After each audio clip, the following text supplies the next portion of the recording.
Namatay ang isang tagabantay sa palengke sa Quezon City matapos siyang pagsasaksakin ng isa pang tauhan. Nagugat ang alitan ng dalawa sa alagang manok ng sospek. Nasa frontline ng balitang yan si Hannibal Talete.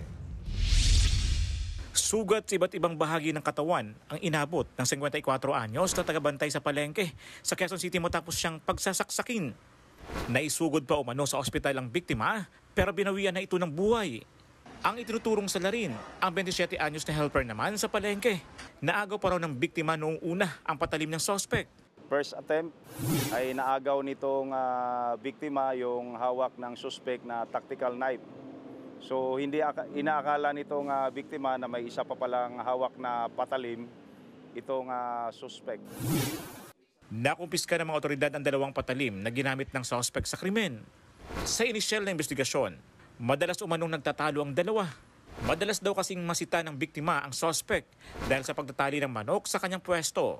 Ang nakikita po natin dito ay personal grudge kung kaya nagawa niya itong pananaksak. Pagkakwento nitong suspect ay araw-araw siyang pinagsabihan ng hindi maganda nitong ating biktima.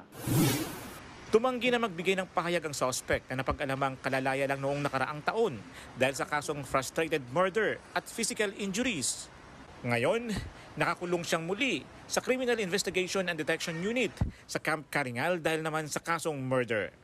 Nagbabalita mula sa frontline, Hannibal Talete, News 5. Mga kapatid, Julius Babaw po. Iba na ang may alam at may pakialam sa panahon ngayon. Para sa frontline ng mga balita, mag-follow at mag-subscribe sa social media pages ng News 5.